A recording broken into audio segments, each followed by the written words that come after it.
In this video, I'll be going over the top 3 Amazon FBA niches.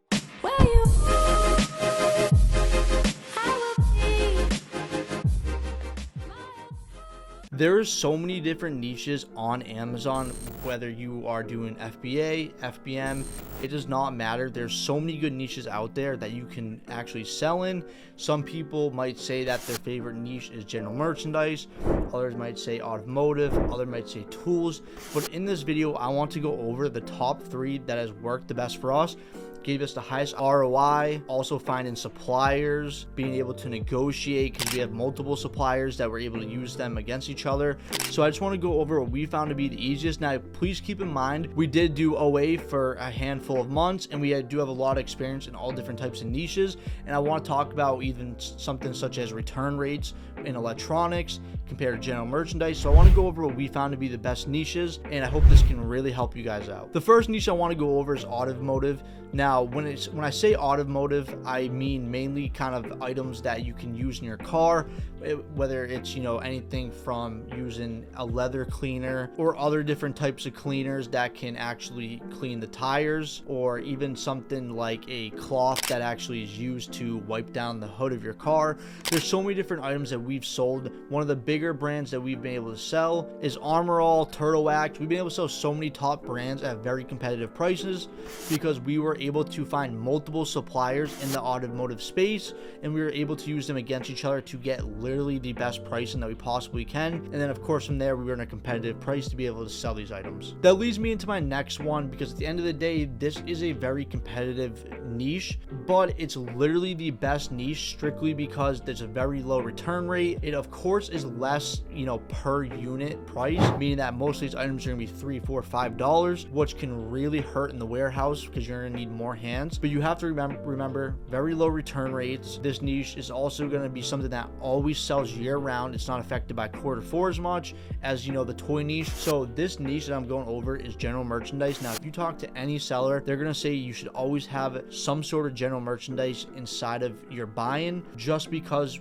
like I've mentioned multiple times, returns are low. You're also going to be able to sell year round, and on top of all that, you're also going to be able to source these products extremely easy because there's such a big market for it. Now, the last niche that I want to go over can actually technically apply to almost any type of product in some way, but that is the hazmat.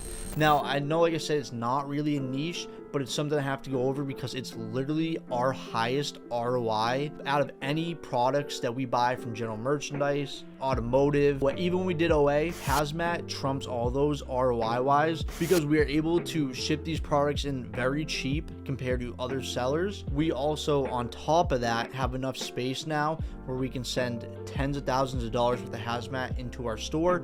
We've built it up over time very quickly, and I would just recommend any seller to get in hazmat as soon as you can because the competition's so low. Most people just get scared by it. They don't know how to deal with it. They don't know how to ship. They don't have a prep center that's able to do it.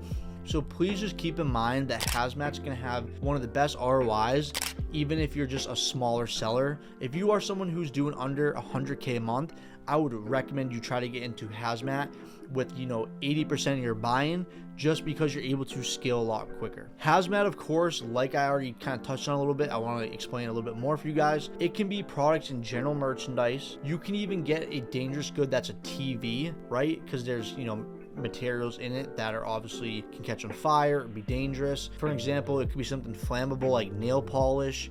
There's tons of stuff in the makeup niche that is very flammable, or on the dangerous goods, electronics dangerous goods. So just make sure that you're sourcing as much hazmat if you can, if you have the space. To throw in one bonus tip for what niche to completely stay away, I would definitely say electronics. Now, everything comes with a pro and a con.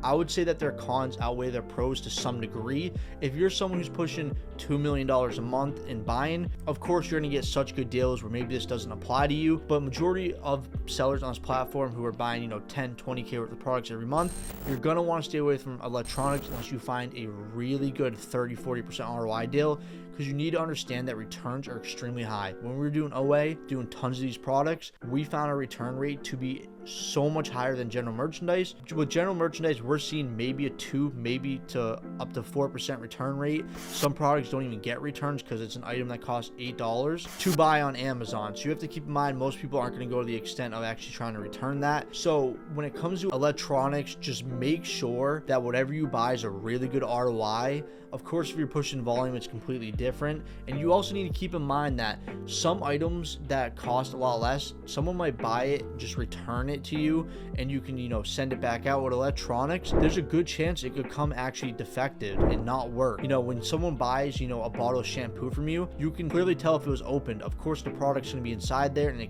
you can send it back out if it's not opened. If it's opened, I obviously recommend that you just throw it away and dispose of it. But if it's an item like a TV, there's a very, very good chance that TV could be actually defective and you cannot send it back out. With that being said, I hope this video really helped you guys out. If it did, please make sure to drop a comment going over what your favorite niche is, what the niche you sell the most in. You can even explain if you do OA or even RA. And with that being said, make sure you guys subscribe, turn on post notifications, and have a good rest of your day.